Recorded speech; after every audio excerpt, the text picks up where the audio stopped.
오늘 성경 본문 너희는 세상의 소금이다. 너희는 세상의 빛이다.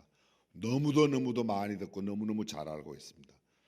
아마 본문 읽으면서 벌써 오늘 설교는 뭐 이런 거겠네.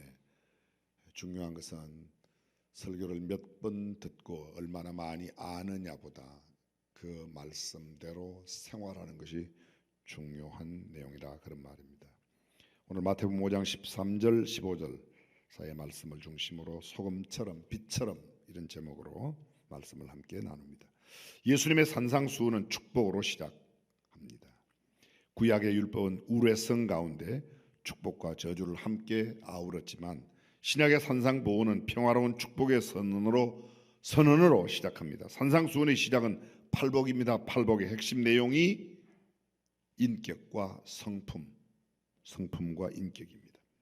신앙의 핵심은 우리가 예수 그리스도를 믿는 것은 영혼 구원받고 구원받은 영혼으로서 이 땅에 살아가는 동안에 인격과 성품이 변화되어 우리의 삶을 이전의 삶과는 다른 삶을 살아가는 겁니다. 예수를 믿는다는 말이나 회개하였다는 말이나 하나님의 자녀가 되었다는 말이나 구원받았다는 말이나 천국 시민이 되었다는 말은 다 동일한 말인데 같은 내용을 다른 표현으로 했을 뿐입니다. 다시 말하면 중생하였다, 거듭났다, 구원받았다, 회개했다, 예수 믿는다, 하나님 백성 되었다, 천국 시민 되었다, 다 같은 내용입니다. 표현이 다를 뿐입니다. 이러한 영혼 구원과 인격의 변화, 삶의 변화, 천국 백성은 바로 복받은 사람이라고 말할 수 있습니다. 천국 백성의 삶은 어떤 삶인가? 소금으로 빛으로 살아가는, 소금처럼 빛으로 사는 삶이란 말입니다. 그리스도인의 삶은 소금처럼 빛처럼 되어야 한다는 것이죠. 소금과 빛은 가장 유용한 것입니다. 유명한 플리니가 이런 말을 했습니다. 소금과 빛보다 유용한 것은 없다. 그러므로 그리스도인은 그 무엇보다 그 누구보다 유용한 존재로 살아야 한다. 세상에 가장 귀한 존재가 어떤 지위나 명성 배우고 갖춘 사람이 아니라 그리스도인이라고 말하고 있는 겁니다. 아멘. 지도력을 행사하는 어떤 높은 직위에 있는 권세에 있는 어떤 정부의 고관들 물론 중요하지만 더 중요한 것은 그리스도인이라는 것입니다. 소금과 빛은 자연물이고 본질적인 것이고 가장 넓게 사용되는 것이라고 벵겔 목사님은 그의 성경 주석에서 이야기합니다. 오늘 보면 너희는 세상의 소금이니 너희는 세상의 빛이니. 잘 보십시오. 소금이 되라 빛이 되라가 아니라 소금이란 말입니다. 그러니까 그냥 소금으로 빛으로 살아가야 돼. 여기서 강조되는 것 두말할 것도 없이 소금과 빛입니다. 그런데 잘 들어보십시오. 너희는 세상의 소금이니 너희는 세상의 빛이니. 어디예요? 세상에서. 교회 내에서 소금과 빛이 아니라 세상에서, 어두운 세상에서, 부패한 세상에서, 썩어지는 세상 속에서 그렇습니다. 그리스도인의 삶은 천국의 소금, 천국의 빛이 아닙니다. 세상의 소금, 세상의 빛입니다. 우리가 육신의 삶을 갖고 육신을 입고 살아가는 동안 육신의 삶의 현장, 이 세상에서 소금으로 살고 빛으로 살아야 된다, 그런 것입니다. 기독교는 은둔주의나 도피주의가 아닙니다. 무슨 말입니까? 세상을 덮여서 이 죄악된 세상을 떠나서 산속에 깊이 가서 살아가는 것, 기독교의 본질이 아닙니다. 일순간 또는 아니면 며칠간 또는 몇 달간 깊은 산속에 가서 기도원에 가서 지날 수 있습니다. 그러나 완전히 세상을 떠나고 깊은 산속에 들어가서 그렇게 살아가는 것은 기독교의 본질이 아닙니다. 복음의 본질이 결코 아닙니다. 일반적으로 사람들은 세상이 어둡다고 말합니다. 또 세상이 썩었다고 말합니다. 세상이 완전히 맛이 갔다고 이야기합니다. 세상이 칠흑 같은 어두움 속에 있다고 말합니다. 맞습니다. 어두우니까 빛이 필요하죠. 썩어가니까, 아니 썩었으니까 썩음을 막는 소금이 필요한 것입니다. 주님께서는 죄를 멀리하라고 하셨지 세상을 떠나라고 하지 않으셨습니다. 가끔 그렇게 생각해. 죄 많은 이 세상 빨리 그냥 떠나야지, 산속으로 가야지. 그건 성경의 본질이 아닙니다. 복음의 본질은 결코 그렇지 않습니다. 도리어 세상에 머물며 그 세상 속의 소금으로 빛으로 살아야 한다고 말합니다. 그렇다면 소금과 빛이 의미하는 그 진정한 뜻은 무엇입니까? 언제나 변함없이 귀한 일을 하는 사람을 일컬어 우리는 흔히 세상의 소금 같은 사람이라고 말합니다. 고대 사회에서 소금은 대단히 중요한 것이었습니다. 물론 오늘도 소금은 중요합니다. 그런데 옛날 헬라 사람들은 이 소금을 신과 같은 것이라고 해서 데이온, 잘 들어보시죠. 데오스, 데온이 하나님이에요. 데이온, 그렇게 불렀습니다. 소금을 데이온이라고, 데온, 하나님이라고 그렇게 불렀던 겁니다. 라틴 문학의 한 식계는 소금과 태양보다 유용한 것은 없네. 닐 우틸리우스 졸레 에트 잘레, 라틴어인데요. 이게 바로 소금과 빛보다 중요한 것은 없다는 그런 말이랍니다. 예수님 당시 소금은 중요한 세 가지의 특징을 갖는 것으로 사람들에게 널리 통용되었다고 하는데, 첫 번째가 순결성, 퓨리티입니다. 로마 사람들은 소금이 가장 순수하다. 왜냐하면 가장 순수한 햇빛과 가장 순수한 바다로부터 왔기 때문입니다. 하나님에게 드리는 제물 가운데 가장 원시적인 것이 소금이었습니다. 성경에서 가장 먼저 제사를 드린 가인과 아벨을 보면 곡식을 드리고 양의 첫 새끼를 드렸습니다. 주로 양이나 염소, 소 이런 것들, 비둘기 이런 것들을 드렸습니다. 그리고 또 곡물을 드렸습니다. 근데 유대인의 제사 의식에서 하루가 제사를 끝나는 그 하루의 마지막 드리는 것이 뭔가 하면 소금을 반드시 드렸다는 겁니다. 그러므로 그리스도인은 순결의 모범이 되어야 하고 모든 삶 가운데 순결성을 지켜야 된다는 것이죠. 현대 사회, 현대인의 특징 중에 하나가 도덕적으로 많이 해이해 있습니다. 도덕과 윤리 수준을 매우 낮추어 놓았습니다. 도덕적 기준이 모호해졌습니다. 양심의 표준이 혼돈되어 있습니다. 근면 성실의 표준이 매우 낮아졌습니다. 그래서 타협을 잘합니다. 물질 문명이 발달되고 문화가 극도로 현대화되었다고 하는 그런 곳일수록 경거망동한 행동이 보다 자연스럽게 행하여집니다.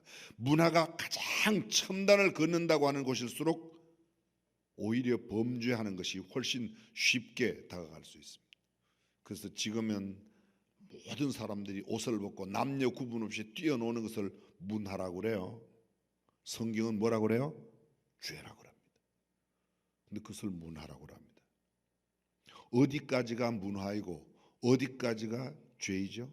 어디까지가 예술이고 어디까지가 외설이죠? 모호해졌습니다. 그것을 사람들이 보편적으로 받아들이게 만들었다는 겁니다.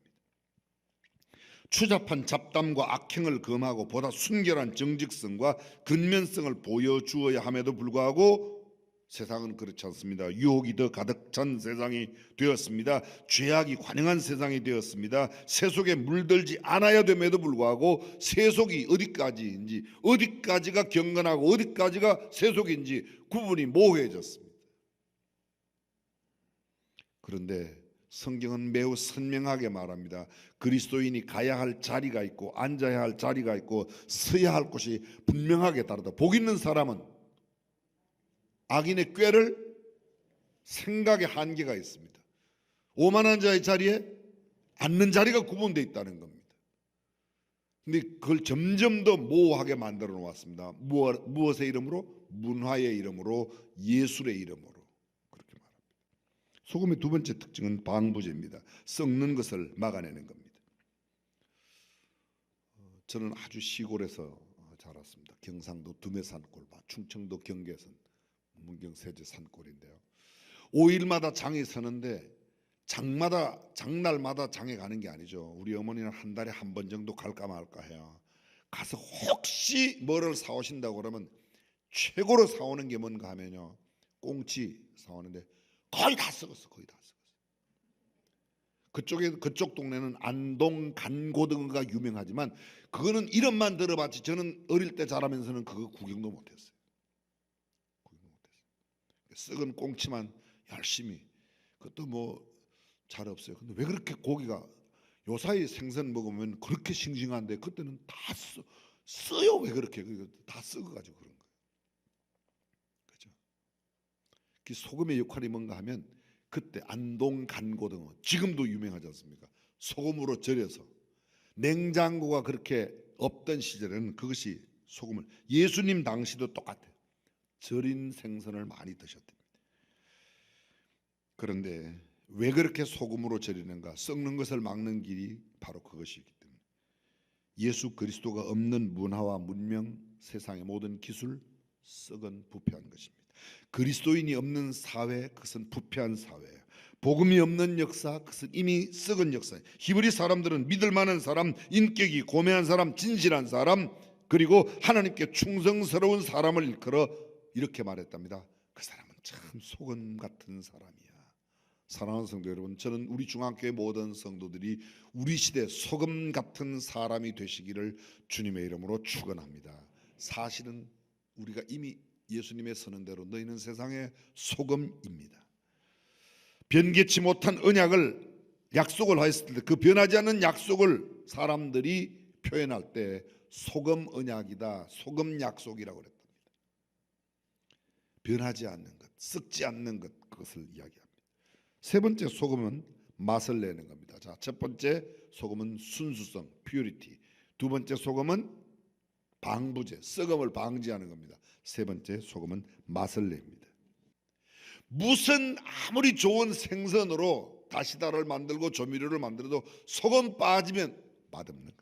소금은 맛을 내는 겁니다. 정상적인 그리스도인이라면 반드시 맛을 내는 소금의 역할을 감당해야 될 줄로 믿습니다. 그게 뭔지 아십니까? 두 가지 중에 하나요. 예수 믿는 사람들, 정말 진실한 그리스도인은 칭찬을 받든지 아니면 박해를 받든지. 누구에게 칭찬받는가? 그 삶을 부러워하는 사람, 그 삶을 본받고자 하는 사람에게는 칭송을 받을 것입니다. 그런데 맨날 썩은 생각 갖고 부정과 부조리를 하려고 하는 사람에게는 그것을 막아내는 소금의 역할이 우리의 마음에 들지 않으니까 핍박하고 박해하고 업신여기는 겁니다. 그래서 진짜 그리스도인은 둘 중에 하나예요. 칭찬을 받든지 박해를 받든지. 나는 박해도 안 받고 칭찬도 안 받는다. 그리스도인 아닐 가능성이 매우 높습니다. 유명한 인형의 집이라고 하는 소설을 쓴 입센이라는 사람이 이런 이야기를 합니다. 그리스도인들을 면밀하게 바라보십시오. 움푹한 눈, 창백한 얼굴, 반반한 가슴을 가지고 자기의 인생을 따뜻하게 품지도 않고 야망도 박력도 없습니다. 태양이 비치고 있지만 그것을 무시한 채 그것을 쳐다보지도 않습니다. 대지는 그들에게 넉넉하게 제공해도 그들은 그것을 갈망하지 않습니다. 그들은 모든 욕망을 거절하고 죽기 위하여 고통을 당하고 있는 사람들처럼 살아갑니다. 그런데 왜 내가 그리스도인이 되어야 한단 말입니까? 그리스도인으로서의 매력을 주지 못하고 살아가는 그리스도인들을 바라본 입센의 이 한탄의 이야기, 우리를 비아냥거리는 이 이야기, 우리 스스로를 다시 한번 돌아보게 하는 것입니다. 사랑하는 성도 여러분, 저와 여러분 어떤 경우에도 어떤 상황에서도 맛을 내고 맛을 주는, 그래야 칭송을 받든지 아니면 그 부패를 막아내는 일 때문에 박해를 받아도 그리스도인다운 삶을 살아가는 저와 여러분이 되시기를 주님의 이름으로 축원합니다. 소금물은 마시면 마실수록 갈증을 일으켜요. 해갈되지 않습니다. 가란 목을 죽이겠다고 소금물을 마시면 갈증이 점점 심해지는 겁니다. 우리 주변의 사람들에게 갈증을, 좀 거룩한 갈증을, 사람들이 나를 보고 정말 너무너무 닮고 싶어하고 사람들이 나를 보고 너무너무 주님을 믿고 싶어하고 나도 당신처럼 예수 믿으면 안 되냐고. 할렐루야. 그것이 소금의 역할이에요.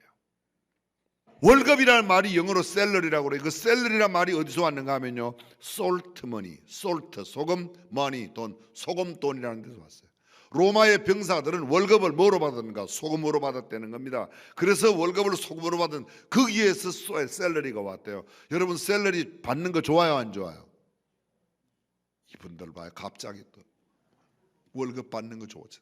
월급날 기다리고 월급이 많이 올라가면 좋은 것처럼 salt money, 셀러리란 말이, 사랑하는 성도 여러분, 저와 여러분들이 모든 사람들이 좋아하고 그리워하고 칭송받는, 아니면 부패를 막는 것 때문에 박해를 받는 소금으로서의 삶을 살아가는 저와 여러분이 되시기를 주님의 이름으로 축원합니다. 옛날 유태인들은요, 신앙을 저버리고 떠났던 사람이 다시 신앙으로 돌아오면 유태인들이 늘 드나드는 회당 문 입구에다가 그 돌아온 사람이 누워 회당을 들어가는 사람들이 배를 밟고 넘어가는 거예요. 그때마다 들어가면 나가면 밟는 사람들이 밟을 때마다 나는 맛을 잃은 소금입니다. 나를 밟고 지나가라고 소리를 지른다는 겁니다. 그게 회개하고 돌아오는 거예요. 우리는 그냥 회중 앞에서 밟는 건 그만두고 나는 맛을 익은 이런 소금입니다 말만 하라고 그래도 잘 못할 거예요. 근데 유태인들은 회당 앞에 누워서 나를 밟고 지나가, 그렇게 철저한 회개가. 켈빈은 그런 이야기를 했습니다. 기독교의 중요한 원칙 가운데 하나가 권징이 있는데, 그 권징이 뭐냐? 잘못되었을 때 징계를 내리면 징계를 받고도 딴 교회로 후까닥 떠나는 게 아니라 그 교회 끝까지 나와 그 징계가 풀려질 때까지 그렇게 신앙생활을 회복했다는 겁니다. 근데 현대인들 그렇지 않습니다. 조금만 기분 나쁘면 금방 딴 교회로 가요. 딴 교회 가면 또 얼쑤나 좋다고 받고 금방 또 장로 세워줘요. 이게 정말 문제인 것 같습니다. 성경은 말합니다. 너희는 세상의 소금이라고. 소금처럼 살아가는 저와 여러분이 되시기를 다시 한번 주님의 이름으로 축원합니다. 계속해서 성경은 말합니다. 너희는 세상의 빛이라. 산 위에 있는 동네가 숨기우지 못할 것이요 사람이 등불을 켜서 말 아래 두지 아니하고 등경 위에 두나니 이름으로 집안 모든 사람에게 비치느니라. 그리스도인에게 주는 최고의 찬사가 너희는 세상의 빛이라는 겁니다. 여러분 잘 들어보십시오. 예수님께서 나는 빛이라고 그랬어요. 요한복음 1장에 요한이 이렇게 말합니다. 나는 그 빛이 아니요 예수님이 그 빛이고 나는 그 빛을 소개하는 자라고 이야기합니다. 요한복음 9장 5절 내가 세상에 있는 동안에는 세상의 빛이라. 예수님이 하시는 말씀이에요. 예수님이 말씀하세요. 내가 세상의 빛이라고. 그런데 그 예수님이 우리들을 하는 너희는 세상의 빛이라고. 예수님 자신이 빛이고요 우리는 진짜 빛이 아니에요. 그런데도 우리에게 너희는 세상의 빛이라고 말합니다. 예수님은 빛 자체이고 우리는 이 빛을 비추이는 거울이에요.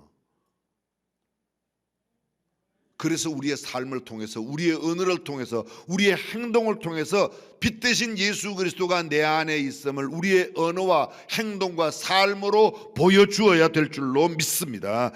유대인들은 예루살렘을 이방인의 빛이라고 말합니다. 역시 마찬가지입니다. 빛 자체가 아니라 예루살렘이 예수님의 빛을 반사해서 보여주는 것입니다. 그리스도인은 삶을 통해 작은 예수 그리스도의 모습을 주변의 사람들에게, 그래서 우리 교회 장로님을 만나면 장로님들은 다 예수님 같아.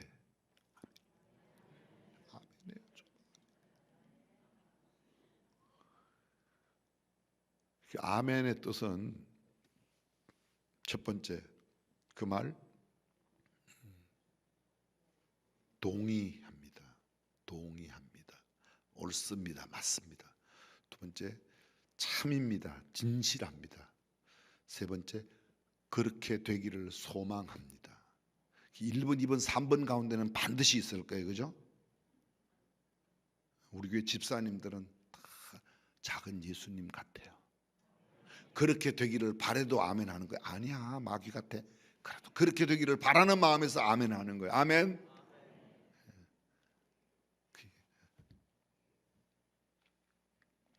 빛은 몇 가지의 특징이 있습니다. 첫 번째, 빛은 보여주는 특징이 있습니다.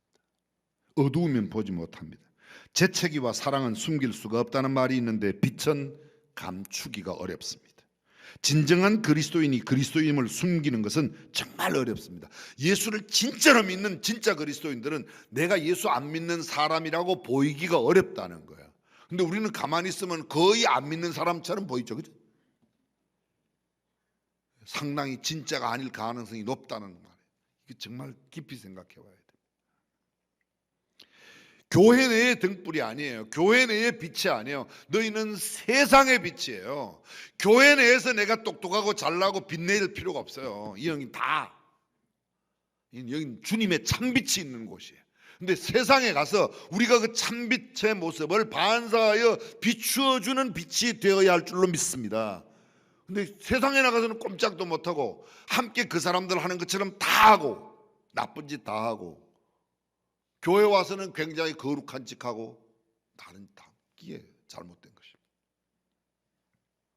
그리스도인은 가정에서 내 삶의 모든 현장, 부엌과 안방, 사랑방, 우리의 금고를 다룰 때에도, 우리가 장부를 쓸 때에도, 우리가 어떤 서류를 하나 만들 때도, 직장에서, 교실에서, 사무실에서, 운동장에서, 병원에서, 어떤 모임 장소에서, 어떤 행사에서, 무대 위에서뿐만 아니라 무대 뒤에서도, 성공했을 때뿐만 아니라 실패할 때에도, 합격하였을 때뿐만 아니라 낙방하였을 때에도, 취직이 될 때뿐만 아니라 실직하였을 때에도, 어떤 상황 어디에서든지 언제든지 누구 앞에서든지 동일하게 빛을 비추어야 될 줄로 믿습니다. 잘 될 때 기뻐하고 즐거워하고, 잘 될 때는 빛의 모습을 했다가 안 될 때는 좌절하고 절망하여 빛을 비추이지 못한다면 그건 빛이 아니죠. 두 번째, 빛은 인도자, 안내자의 역할을 합니다. 가로등 불빛이 하는 일이 뭐예요? 길은 여기입니다. 여기는 시궁창입니다. 여기는 이런 곳이니까 가지 말라고. 항구의 등대, 해변에 있는 등대의 역할이 뭐예요? 멀리 항해하고 온 배가 밤에 들어올 때 빛을 보고 안전하게 귀향할 수 있도록 안내하는 역할을 하는 겁니다. 안전한 귀향을 돕는 안내가 바로 이 등대가 하는 일이죠. 인생의 항해에 등대가 필요합니다. 근데 그 등대가 누구라고요? 너희가 빛이니까, 우리가 갈 길을 헤매고 있는 사람들에게, 어디로 가야 될지 안식의 항구를 찾고 있는 세상의 사람들에게, 광풍노도가 일어나는 그 거친 바다를 헤엄치고 있는 사람들에게 여기에 참 안식의 항구가 있다고, 예수 그리스도에게 안기면 참 평안이 있다고 안내해야 할 사람이 바로 저와 여러분입니다. 할렐루야. 이것이 우리의 사명, 우리가 해야 됩니다. 세 번째, 빛은 경고의 역할을 합니다. 여러분, 도로에 운전을 하시다가 또는 아니면 버스나 기차를 타고 갈 때 보면 언제든지 신호가 있어요. 신호가. 특히 요사이 고속도로에 가면 그렇게 견광등이 돌아가는 데가 많아요. 어떤 곳에, 급 커브가 있는 곳에 공사가 진행되고 있는 그전에는 반드시 사인이 있습니다. 앞에 공사가 있다고. 이게 뭐예요? 경고를 알리는 겁니다. 경고. 위험을 알려주는 빛, 조심하라고 하는 사인을 일러주는 경고의 등, 그렇습니다. 그것이 바로 그리스도인이 이 땅에 그렇게 사는 것은 위험합니다. 그렇게 살면 안 됩니다. 이렇게 살아야 됩니다. 이런 모습을 보여주어야 할 것이 저와 여러분의 삶이 되어야 한다. 성경은 그렇게 말씀하고 있습니다. 어떤 맹인이 등불을 들고 가요. 아니, 맹인이 왜 무슨 등불을 들고 가요? 그죠? 근데 맹인이 등불을 들고 갑니다. 왜요? 나는 등불이 필요 없어. 나는 맹인이니까.